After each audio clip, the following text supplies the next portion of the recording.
Imana ikoze ibitangaza. Turi muri iki kibwiriza cyo kuvuga ngo abera bo mu isi. Hari abantu Imana yishimiye. Hari abantu Imana yishimiye. Hari abantu Imana ikoreye igitangaza. Bari batangiye kumva amajwi mu buryo budasanzwe. Abantu bari bagiye guhura n'iki? Guhura n'ubumuga bwo kutumva ndetse bya burundu. Imana ikijije abantu benshi ikibazo cyo kutumva. Bari bameze nkaho umubwira ikintu akamera nkaho yumvirana ukuntu. Imana ikoze igitangaza kubera abo mu isi. Imana hari ikintu Imana y'amahoro ikoze.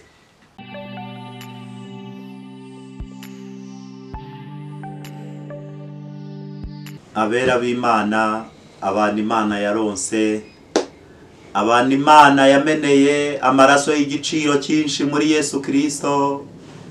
Nubundi mbasuhuje muri iryo zina rya Yesu Kristo. Imana ibaha imigisha kandi Imana ibaha umugisha rwose. Ni koko uyu mugisha uturuka ku Uwiteka Imana ubagereho. Mbahaye ikaze ku Butumwa Bwiza TV. Mbahaye ikaze cyane mwebwe abadukurikiranye muri kuri uyu mugabane turiho wa Afurika, abari ku yindi migabane ku isi yose muri rusange. Mbahaye ikaze kandi mugubwe neza rwose. Kwa Data hari ibyiza kandi mu kuboko k'Uwiteka harimo ibyiza biguteguriwe mu gihe gisa n'iki ngiki, kuko iki ni igihe cyawe kugira ngo Imana y'amahoro igusesekazeho kandi iguhe imigisha ibonerwa muri aka gakiza. Imana y'amahoro, Imana y'amasezerano, Imana idakiranirwa ngo yibagirwe buri umwe wese ku rwe ruhande. Imana iguha umugisha, Imana y'amahoro ibaha umugisha kandi Imana y'amahoro, Imana yihagije igira ite? Imana ibaha ibifatika, Imana ibaremera amashimwe abyibushye, Imana itesha agaciro amashimwe ananutse ku buzima bwanyu. Mbifurije kugirira umugisha ku Uwiteka Imana.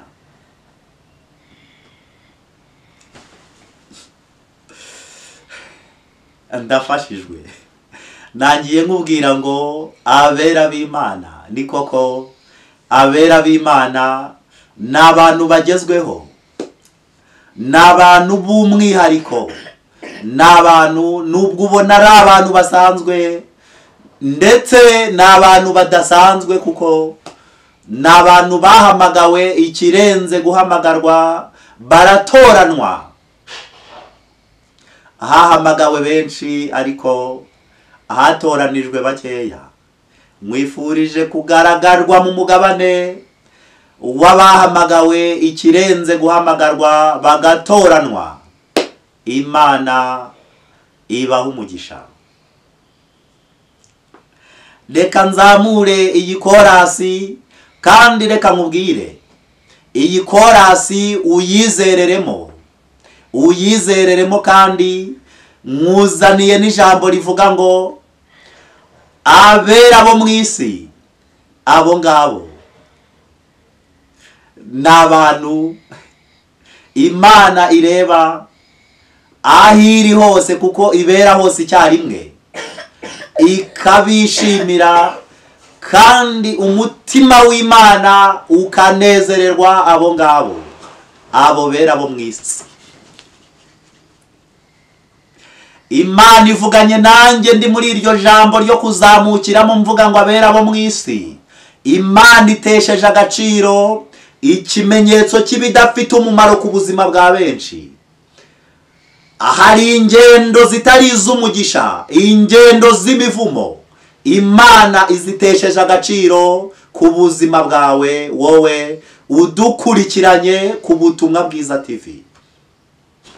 imana hari ikintu ikoze. Yego, hari ibihembo imana yageneye abera, hari ibihembo imana yageneye abera, hari ibihembo imana yageneye abera, birahariwe birahariwe birahariwe birahariwe. Hari ibihembo imana yageneye abera. Oya, ntabwo ari abandi bantu, ntabwo ari abantu bazi gukora ndetse bakaba bumva ari bo bantu bafite amabizinesi akomeye. Ntabwo ariko bimeze. Ntabwo ari abantu bafite imitungo yabo, ntabwo ari abantu bafite amakonti ariho amafaranga menshi. Oya, ntabwo ariko bimeze. Ahubwo hari ibihembo imana yageneye abera. Hari ibihembo imana yageneye umuntu wese wamaze kumva ubutumwa bwiza kandi yarangiza kumva akagira no kumvira. Hari ibihembo imana ifitiye buri muntu wese ku rwe ruhande, kuko afite umugisha wo kuba ari mu ruhande rwo kuba ari mu mugabane w'abera. Abera b'Imana twebwe dufite umugabane uruta indi migabane, kuko twebwe tuzahabwa ibyasezeranijwe. Ni koko twebwe dufite umugabane udasanzwe. Haleluya.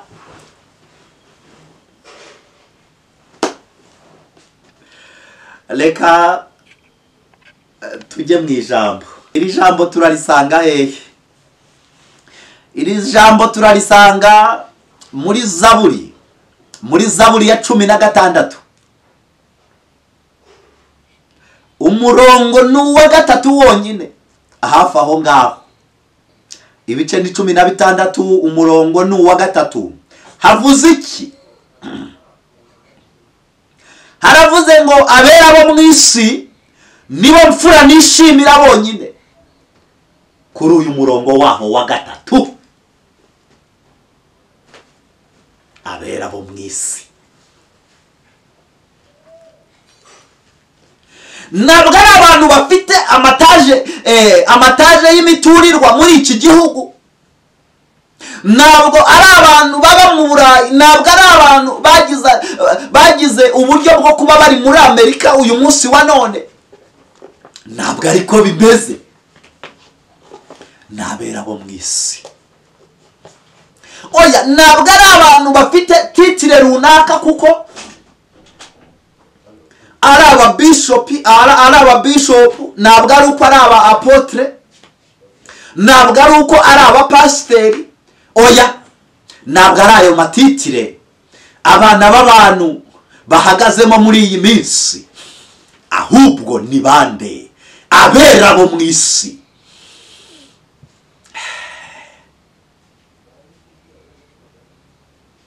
Ntabwo ari abera bo mu Rwanda, ntabwo ari abera bo kuri uyu mugabane turiho w'Afurika, ahubwo ni ku rwego rw'interinasiyonari.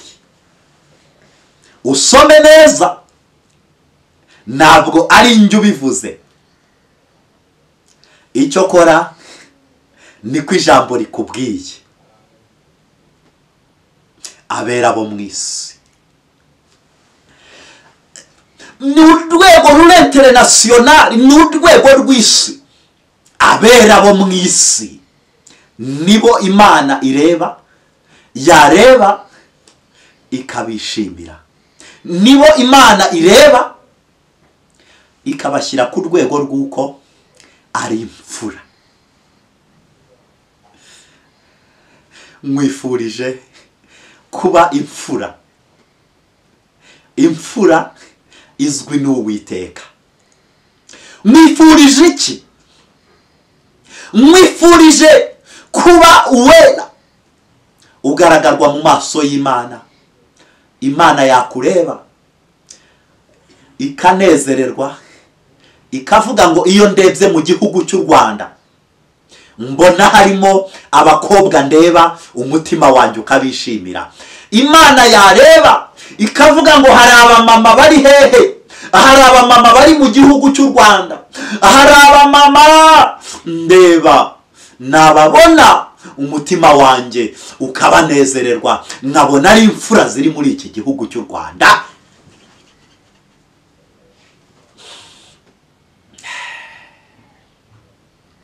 Garagarwa kuri uyu mugabane mwiza wo kuba uri umupapa Imana irebesha amaso mu gihe gisa n'iki ngiki ikakubona nk'umupapa uri muri iki gihugu cy'u Rwanda, ikakubona nk'umuntu ugaragarwa mu mubare international ku isi w'abantu bari muri iki gihugu. Imana ireba kandi ikakwishimira aho uri hose. Rero haba kuri uyu mugabane turiho w'Afurika, haba no ku yindi migabane kandi ku isi muri rusange, ahantu hose uri kudukurikira uri, mwifurije kugira gute? Mwifurije kugaragazwa kuri uyu mugabane.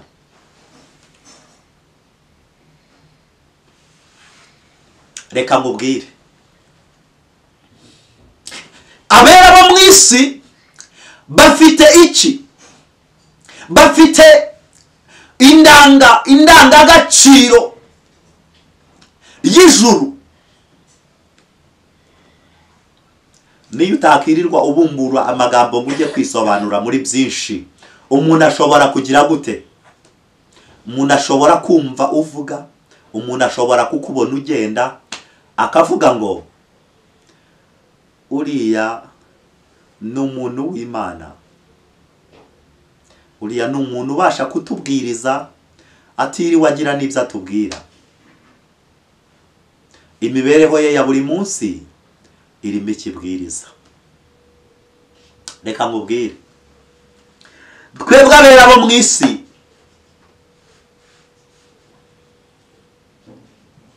hari ibintu bitatu mfiteho uruhare rwo kudushyiraho iterabwoba.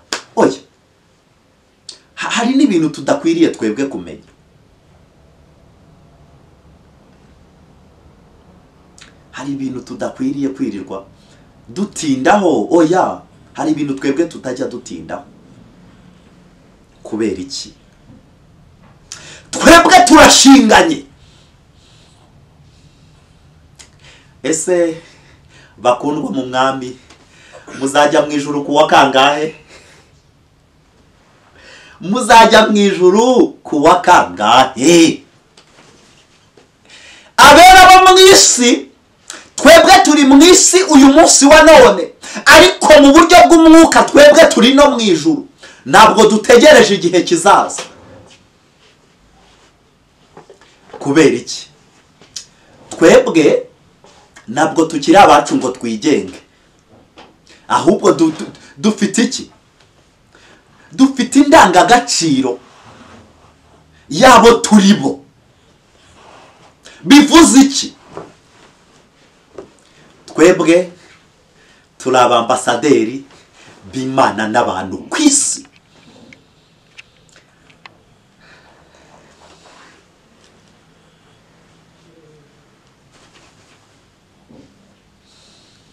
Twebwe turi abantu badasanzwe.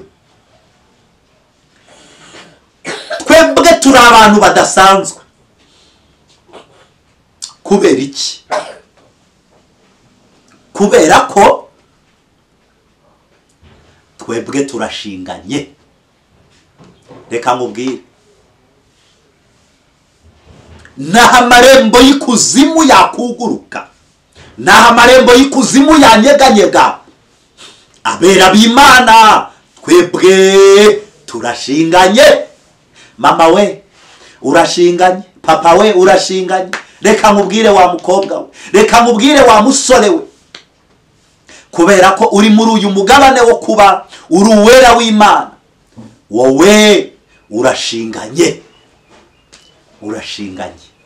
Kubera iki? uri umuntu ukomeye. Umwambasaderi w'Ubuhinde muri iki gihugu, reka nkubwire, ntabwo ajya amenya ko akawunga kazamutse. Reka numubaza ibyo ngibyo byo kuvuga ngo amavuta y'igihwagari, ngo amavuta y'ibigori, ntabwo amenya ibyo ngibyo ngo byazamutse cyangwa byamanutse. Kugira ngo mu Buhinde barye, bamanza kumenya amakuru y'uko umwambasaderi wabo uri mu gihugu cy'u Rwanda, bamanza kumenya amakuru, bakamenya ngo ubuzima bwe bwiriwe bute, ese yaririye ku gihe, ese yariye ibyo kurya bifite intunga mubiri ziri ku buryo buri ku rugero rushyitse. Bamanza kumenya byose. Natwe rero umwanya ku wundi, isogonda ku isogonda, ijuru riradukurikirana rikamenya ngo abera bo mu isi biriwe bate. Nubwo ubona bitakoroheye mu rugendo, ariko reka nkubwire, igihe ni iki ngiki ngo umenye iki. Igihe ni iki ngiki ngo umenye neza yuko uri umuntu ukomeye mu maso y'Imana n'abantu. Igihe ni iki ngiki ngo umenye neza yuko abazimu bakwiriye kunyeganyega mu nzira uri buze kunyuramo. Marayika w'Umwami Imana agakubura kandi agategura abazimu bakagira bate, bakigirwayo. Umukobwa w'Imana agatambuka, umuhungu w'Imana agatambuka. Kandi iki ni cyo gihe, iki ngiki ni cyo gihe, iki ngiki ni cyo gihe, iki ni cyo gihe. Kandi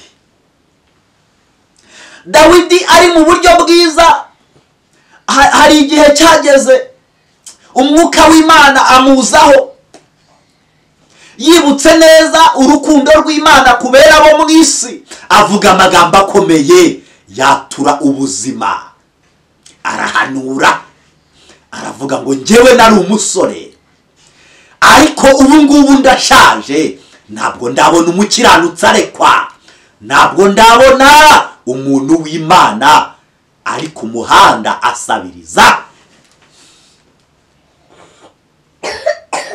Umuntu w'Imana yabwirirwa muri karitsiye bikamenyekana ko atagize ate, bikamenyekana yuko atigeze abona ibitunga umubiri, ariko papa we, ariko mama we,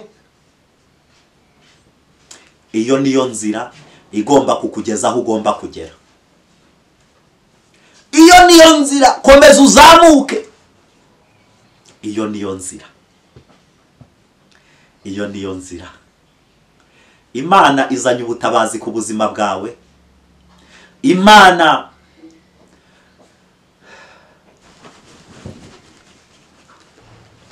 umva uko Imana ivuganye nawe, wowe urimo uragaragarwa mu mubare w'abera bo mu isi.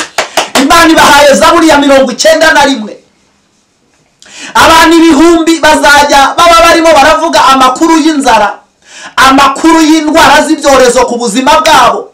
Uzabirebesha amaso, ntabwo ibi bintu bizakugiraho ububasha, ntabwo bishoboka. Imana niko ivuganye nawe aka kanya. Imana niko ivuganye nawe.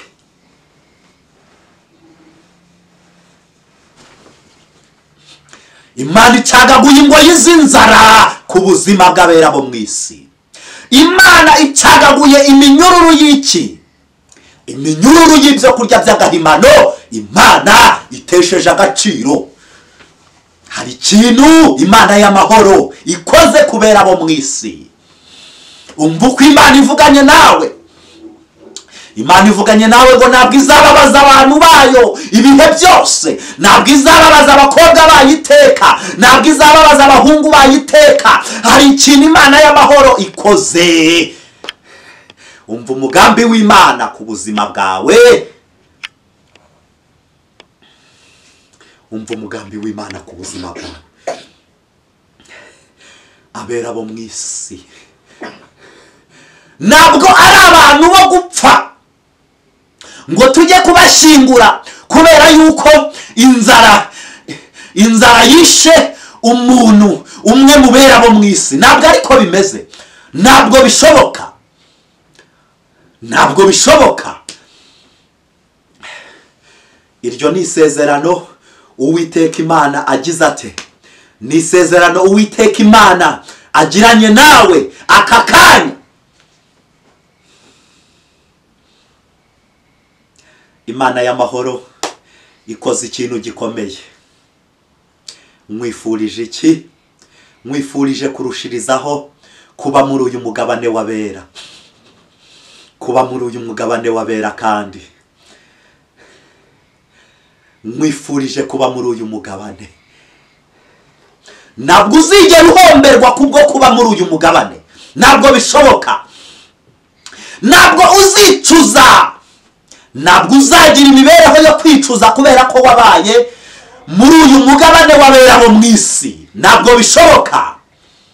Amasezerano ni ayacu, amasezerano ni ay'abana bacu, amasezerano ni ayacu, kandi amasezerano ni ayacu. Imana yejeje ingendo nyinshi mu bera bo mu isi. Imana yejeje ingendo z'imigisha. Imana itembesheje amazi y'umugisha. Ahari iki? Ahari ubutayu ku buzima bwawe. Hari ikintu Imana ikoze aka kanya. Imana ihembuye ubuzima bwa benshi. Imana ikoze iki? Imana ikoze igitangaza mu bera bo mu isi. Imana ikoze ikintu gikomeye aka kanya. Imana isinyiye kontara abantu benshi bari barabuze akazi, abantu badepozaga bikanga. Imana itanze akazi aka kanya. Imana ikoze ikintu gikomeye. Imana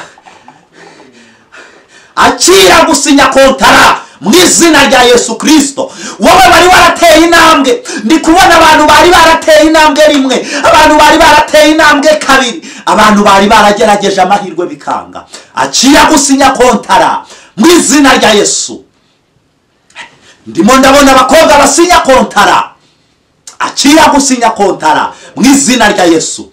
Ndimo ndabona abasore basinya kontara. Ndimo ndabona abamama 7 basinya kontara. Imana ikoze iki? Imana ikoze ibitangaza. Turi muri iki kibwiriza cyo kuvuga ngo abera bo mu isi. Hari abantu Imana yishimiye. Hari abantu Imana yishimiye. Hari abantu Imana ikoreye igitangaza. Bari batangiye kumva amajwi mu buryo budasanzwe. Abantu bari bagiye guhura n'iki? Guhura n'ubumuga bwo kutumva ndetse bya burundu. Imana ikijije abantu benshi ikibazo cyo kutumva. Bari bameze nkaho umubwira ikintu akamera nkaho yumvirana ukuntu. Imana ikoze igitangaza kubera bo mu isi. Imana hari ikintu Imana y'amahoro ikoze.